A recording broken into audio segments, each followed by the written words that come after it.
This is Optimal Living Daily, episode 665, A Guide to Developing the Self-Discipline Habit, Part 2, by Babauta of Zen Habits, and&nbsp, and I'm Justin Malik, your very own personal narrator.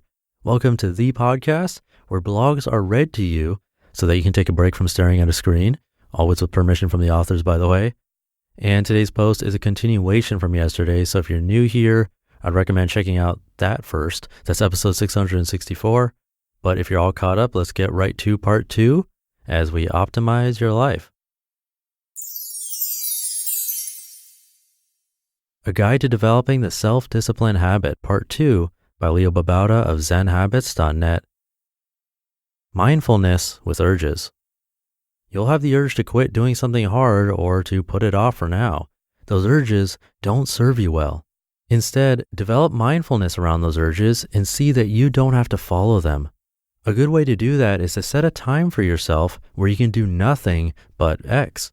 For example, for the next 10 minutes, you can do nothing but write your book chapter or exercise, meditate, etc. When you have the urge to procrastinate or run to distractions, you'll easily see it because you're either writing the book or you're not. When you have the urge, tell yourself you can't follow it. You have to either write your book chapter or sit there and do nothing. Raymond Chandler used that as a simple writing system. Quote, write or nothing.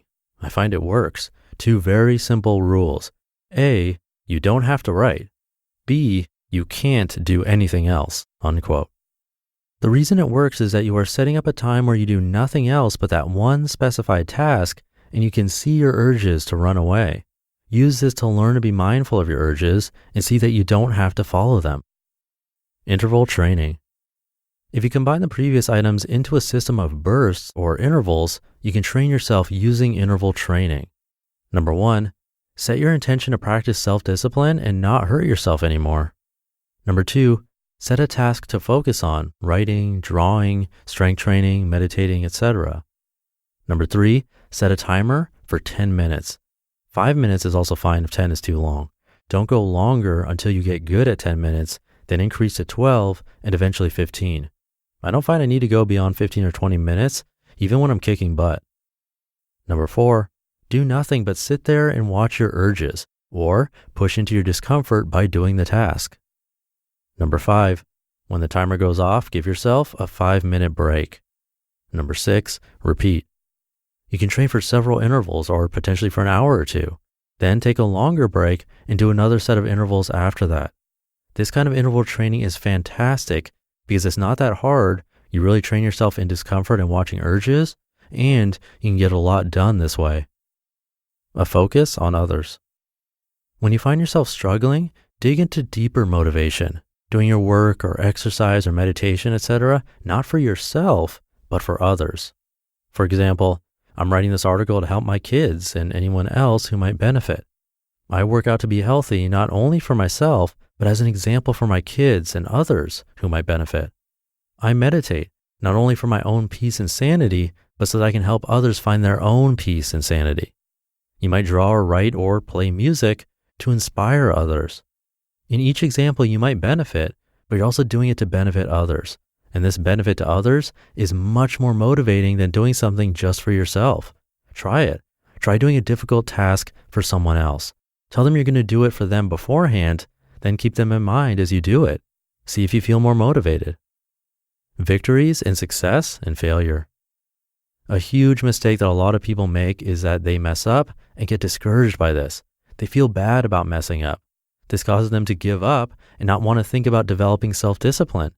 Here's the thing. Failure is actually a victory. Failure means you tried, so it's a victory from the start.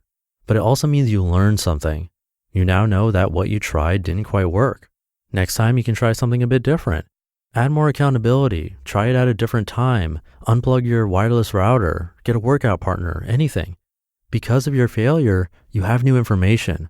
You've learned, and that helps you get better. Failure is a victory. Success is also a victory. No matter what your result, you can see it as an opportunity to learn, to grow, and to get better. Drop any ideas of being perfect at this and just keep trying.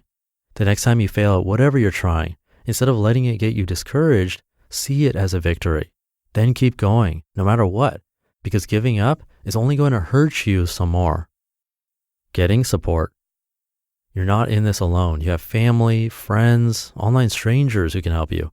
Form a support team by reaching out to the people around you and asking for their help.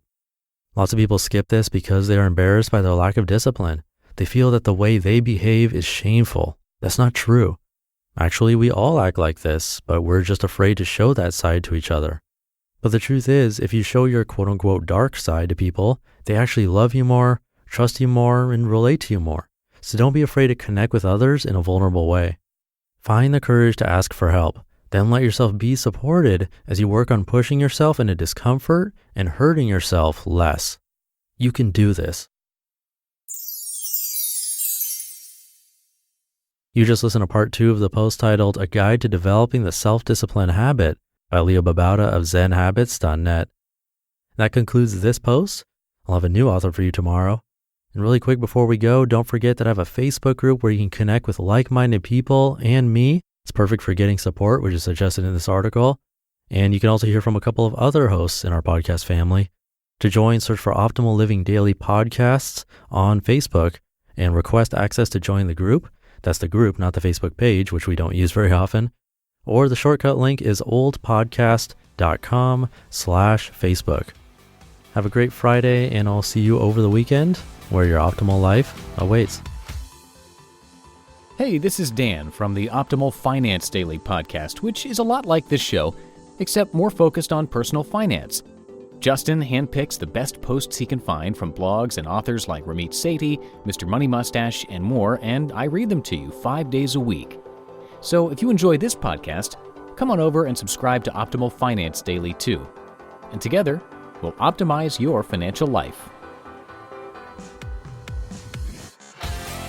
You've been listening to Optimal Living Daily. Be sure to hit the subscribe button to stay up to date on each new episode, and head to oldpodcast.com. That's OLDpodcast.com for a free gift, as well as more actionable tips and resources to help you maximize your potential. Thanks for joining us, and remember, your optimal life awaits.